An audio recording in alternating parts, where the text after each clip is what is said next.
There is one decision seniors make around Social Security that once you make it, you cannot take back.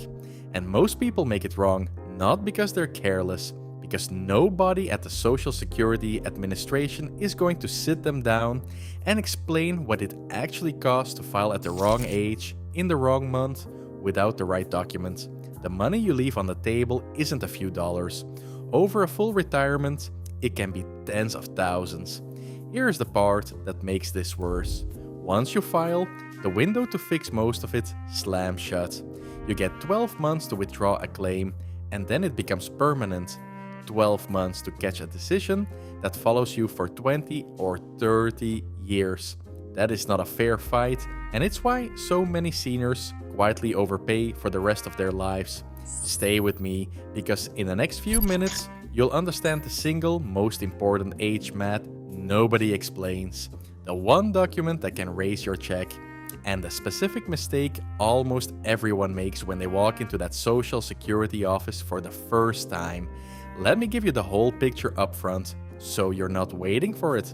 Social Security pays you a monthly benefit based on 3 things: your work history, the age you file, and whether you claim any of the credits and adjustments you legally qualify for. You control 2 of those 3. And that means the size of your check is far more in your hands than most seniors realize. Start with the age math, because this is where the biggest money is. You can file for Social Security as early as 62. You can wait as late as 70. And between those 2 ages, every single month you delay makes your check bigger for the rest of your life. If you file at 62, your benefit is permanently reduced by roughly 30%, compared to what it would have been at your full retirement age. Wait past that full retirement age and it grows by about 8% per year until 70. That's not a bonus. That is a guaranteed, government-backed increase you cannot get from any investment on earth right now. Put a real number on it. If your full retirement age check would be $2,000 a month, filing at 62 brings that down to about $1,400. Waiting until 70 pushes it up toward $2,600. Same person, same work history, same government. Roughly $1,200 a month difference for the rest of your life, based on nothing but the age you chose. Over 20 years, that's around $288,000. Now I have to be honest with you, because this channel doesn't push one answer for everybody. Waiting isn't automatically the right move. If your health is fragile, if your family history is short-lived, if you genuinely need the income at 62 to survive, filing early can absolutely be the correct call. The point isn't to always wait. The point is to make the decision knowing what it actually costs, instead of guessing. Most people file the month they turn 62 because their neighbor did, or because they're afraid the program is going away. Neither is a plan. Here's the piece almost nobody knows, and it can quietly raise your check without changing your age at all. Social Security calculates your benefit on your highest 35 years of earnings. If you have fewer than 35 years of work, the missing years get counted as zeros. Every zero in that formula drags your average down and shrinks your check. But it works the other way too.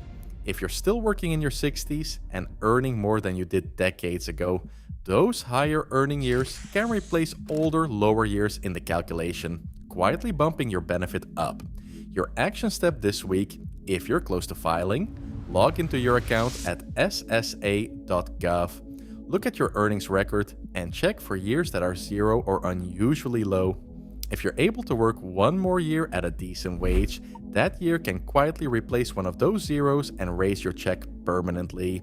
And speaking of your account, this is the single most important document most seniors never open. It's called your Social Security Statement. It shows your entire earnings history, estimated benefits at every filing age, and any errors the SSA has on file for you. Errors are more common than people think. A missing year of wages, a name change never processed, a mistake from an old employer. Every one of those errors, uncorrected, is money out of your future check. Your action step? Go to SSA.gov. Create your account if you haven't, download your statement and read it line by line. If you spot a missing or wrong year, you have to bring proof. W-2s or tax returns to fix it.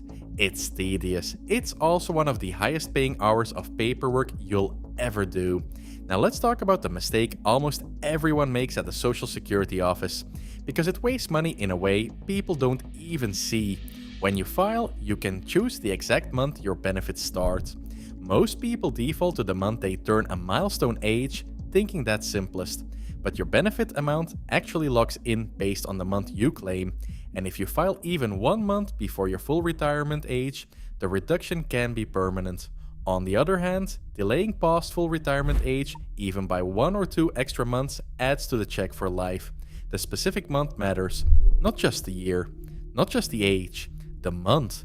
If you're close to a birthday and thinking of filing, that specific action step is look at the actual filing month, not just the year, and check whether shifting by 1, 2, 3 months changes the number.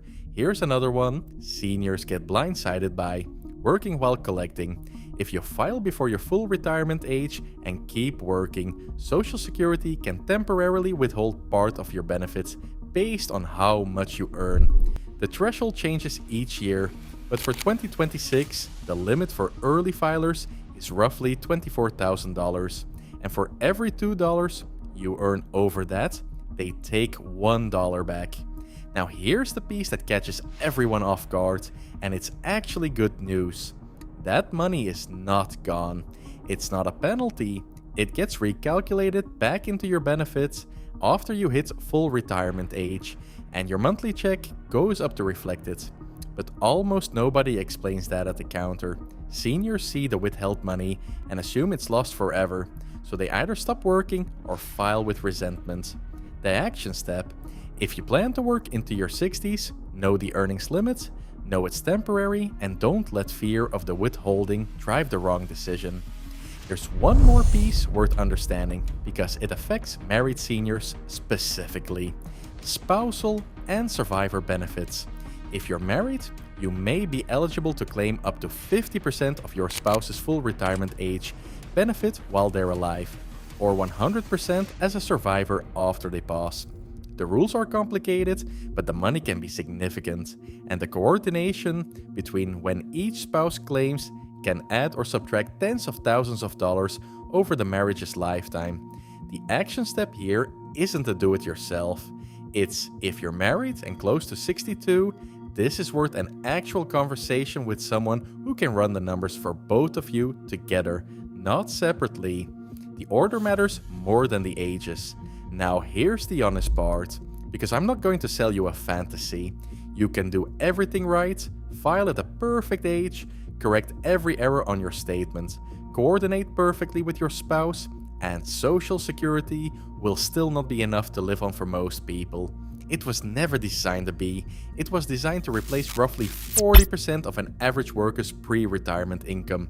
That means the game isn't just squeezing every dollar out of Social Security, it's understanding what it will and won't cover and planning the rest of your income around that reality, not against it. Because step back and look at the pattern here. Every single one of these decisions, the age, the month, the earnings record, the spousal coordination, requires you to raise your hand. Nobody at the SSA calls to say your statement has an error. Nobody suggests you delay a year because it would raise your check by 8%.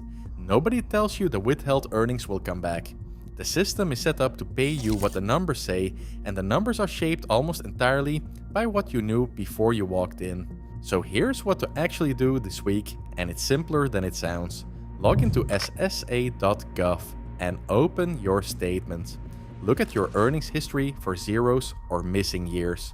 Look at the estimated benefit at 3 different ages: 62, full retirement age, and 70, and see what the actual dollar spread looks like for your specific situation. If you're married, sit down with your spouse and look at both statements together.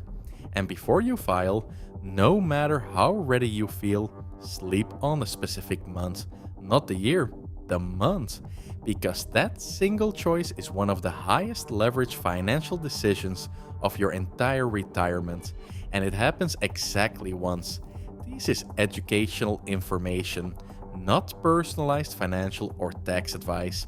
And every rule and number here can change with your state, your income, your marital situation, and future law changes. So verify your specific case at SSA.gov or with a qualified professional before you file. But now you know what to actually look at. If this saved you from making a decision you couldn't take back, subscribe. Because on this channel, we break down exactly what the rules actually say, one real number at a time, so you never overpay again. I'll see you in the next one.